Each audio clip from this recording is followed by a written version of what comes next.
Hai semuanya, sebelumnya perkenalkan nama saya Indah Putri Safina, mahasiswa Universitas Teknokrat Indonesia dengan NPM 224111074 dari kelas Manajemen 22B dan saya dari kelompok 7.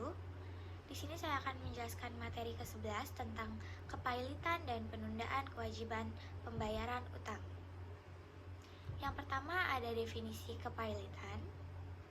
Definisi kepailitan dapat ditemukan dalam pasal 1 angka 1 Undang-Undang Nomor 37 Tahun 2004 tentang Kepailitan dan Penundaan Kewajiban Pembayaran Utang, Undang-Undang KPKPU, yaitu sila umum atas semua kekayaan debitur pailit yang pengurusan dan pemberesannya dilakukan oleh kurator di bawah pengawasan hakim pengawas. Selain itu, berdasarkan pasal 2 ayat 1 Undang-Undang KPKPU, pelaku usaha atau debitur yang tidak mampu membayar utang dapat dikenakan putusan pailit oleh pengadilan baik atas permohonan sendiri maupun atas permohonan suatu atau lebih krediturnya. Adapun syarat kepailitan dapat ditemukan dalam pasal dan ayat yang sama, mengatakan bahwa debitur yang mempunyai 2 atau lebih kreditur dan tidak membayar lunas sedikitnya satu utang yang telah jatuh waktu dan dapat ditagih dinyatakan pailit dengan keputusan pengadilan baik atas permohonan sendiri maupun atas permohonan satu atau lebih krediturnya. Lalu dari pasal 2 ayat 1 Undang-Undang KPKPU tersebut dapat terlihat bahwa syarat-syarat untuk dinyatakan pailit secara normatif hanyalah 3, yaitu adanya utang yang tidak mampu dibayar debitur, terdapat lebih dari satu orang kreditur, dan salah satu piutang di antara para kreditur telah jatuh tempo. Selain itu, masih dalam pasal yang sama, dijelaskan bahwa pihak-pihak yang dapat mengajukan kepailitannya adalah 1. Debitur sendiri, 2. Seorang kreditur, 3. Jasa atau penuntut umum, 4. Bank Indonesia, 5. Badan Pengawasan Pasar Modal, dan ke-6. Menteri Keuangan.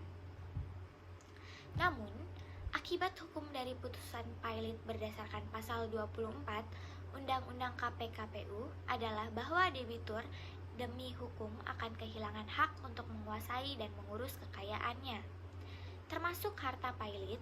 Selain itu, putusan pailit mengakibatkan debitur dianggap tidak cakap umum, sehingga debitur tidak dapat melakukan perbuatan hukum, menguasai maupun mengurus harta kekayaannya.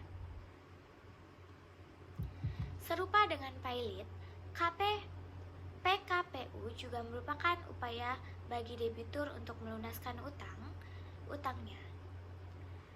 PKPU berdasarkan pasal 222 Undang-Undang KPKPU diajukan oleh debitur yang mempunyai lebih dari satu kreditur atau oleh kreditur, akan tetapi perbedaan utamanya adalah bahwa dalam PKPU masih terdapat kesempatan bagi debitur untuk mengajukan rencana perdamaian yang meliputi tawaran pembayaran baik sebagai atau seluruh utang kepada kreditur apabila debitur tidak dapat atau memberikan bahwa ia tidak dapat melanjutkan pembayaran utang-utangnya yang sudah jatuh tempo.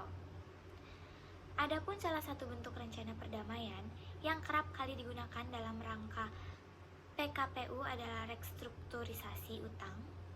Maka dari itu, dapat disimpulkan bahwa PKPU merupakan upaya bagi debitur dan kreditur untuk menyepakati penyelesaian utang piutang di antara mereka sebelum upaya terakhir berupa kepailitan dijatuhkan oleh pengadilan.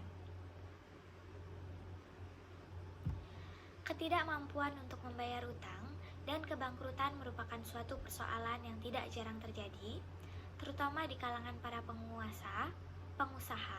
Sebagai contoh, pada tahun 2017, terdapat sekurang-kurangnya 8 perusahaan Indonesia yang dinyatakan pailit oleh Pengadilan Niaga Jakarta Pusat karena ketidakmampuan mereka untuk membayar utang-utang yang telah jatuh tempo. Dampak atas putusan pailit terhadap perusahaan-perusahaan tidak hanya dirasakan oleh para pengusaha, namun juga oleh pihak-pihak lain yang bersangkutan atau yang disebut sebagai para stakeholder seperti karyawan, konsumen, supplier, masyarakat, serta kreditur. Akan tetapi, debitur atau pelaku usaha yang tidak mampu membayar utang juga dapat mengajukan penundaan kewajiban pembayaran utang atau PKPU sebagai alternatif penyelesaian utang. Lalu ada dasar hukum. Dasar hukumnya ada di Undang-Undang Nomor 37 Tahun 2004 tentang kepailitan dan penundaan kewajiban pembayaran utang atau Lembaran Negara Republik Indonesia Tahun 2004 Nomor 131 tambahan Lembaran Negara Nomor 4443. Oke, mungkin itu saja yang dapat saya sampaikan mengenai materi tersebut. Kurang lebihnya saya mohon maaf, dan jika ada salah-salah kata saya mohon maaf yang sebesar-besarnya. Thank you buat yang udah nonton, dan see you di next materi.